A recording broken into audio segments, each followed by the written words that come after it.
Well, the idea here is that that we have a very complex venture capital industry ecosystem that a lot of people, like entrepreneurs and students and government officials and investors, all need to really understand, because it's in everybody's self-interest to have that complex ecosystem functioning properly.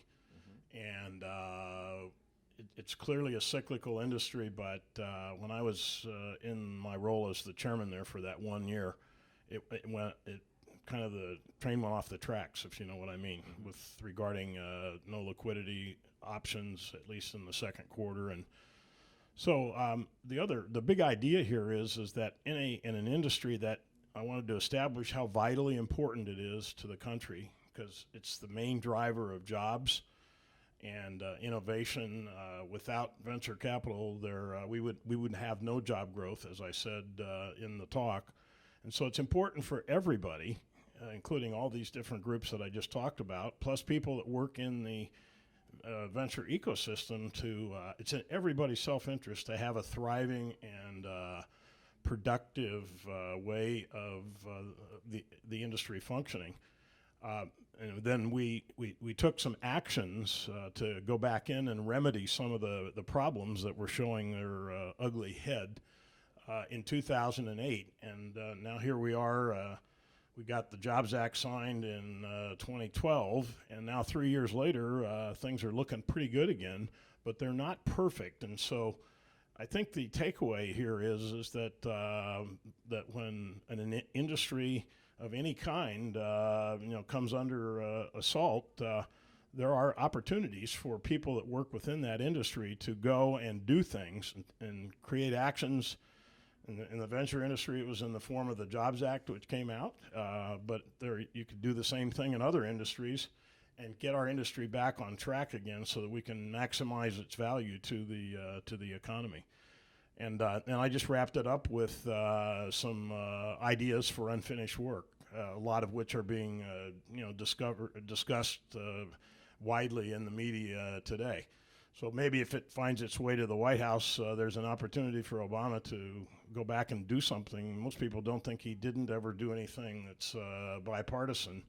The Jobs Act was as bipartisan as it could ever get. And he has some chance to potentially go in and take some positive actions that will further restore confidence in the venture industry. The one that is kind of the most visible is the STEM visa issue. You know, the current process in the U.S. is that American companies get a certain number of visas every year for their tech workers, and they're usually all gone within like 3 or 4 days because they have this archaic number in here. Well, there have been many proposals floated for a long time here that we should just take any foreign student who gets a degree or a diploma from an American university in STEM, science, technology, engineering, and math, and staple a green card to it. And so I think immigration is a hotly political football these days. But there are some basic things that could be done now that would make a big difference, and I'm not sure whether we're going to see progress on that front or not. But I think immigration is pretty far up on the list of priorities for both parties now.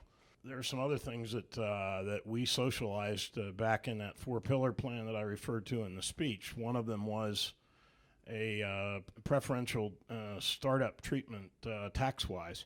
Like, for example, if somebody invests in a startup and holds the stock more than 5 years, they pay no capital gains taxes. Mm-hmm. There's been research done at some of the think tanks out there that show that would actually stimulate a net new flow of revenues to the government from the enhanced economic activity and the taxes that the companies would pay to the local governments and all that kind of thing. But nobody seems to have the Constitution. There was to put it in the mix now.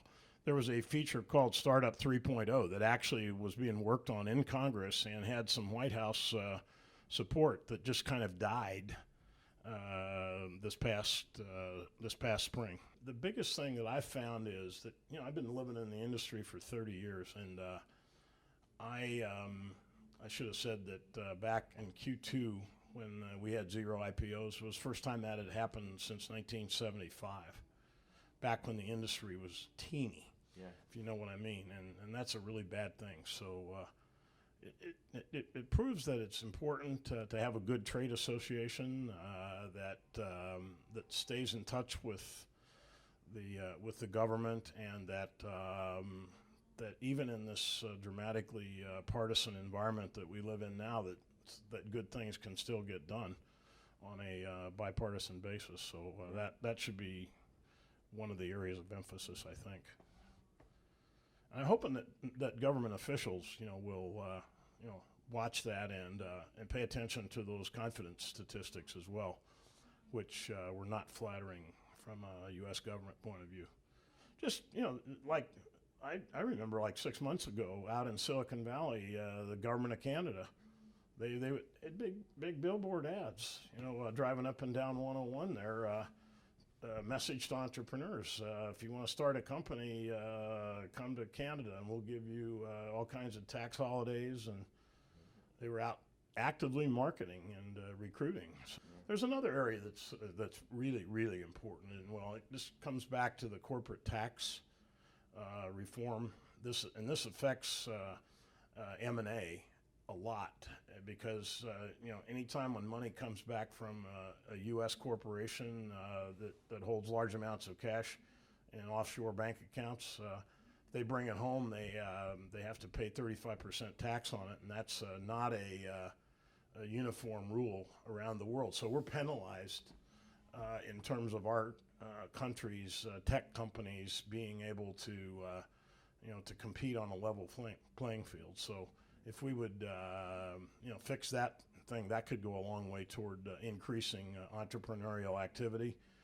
And one of the things that it does is that it causes the big companies that are growing to build their plants and expansion facilities outside and use that cash for new facilities and labs and R&D outside the U.S., which is deprives the local economies here of the opportunity to participate in that. So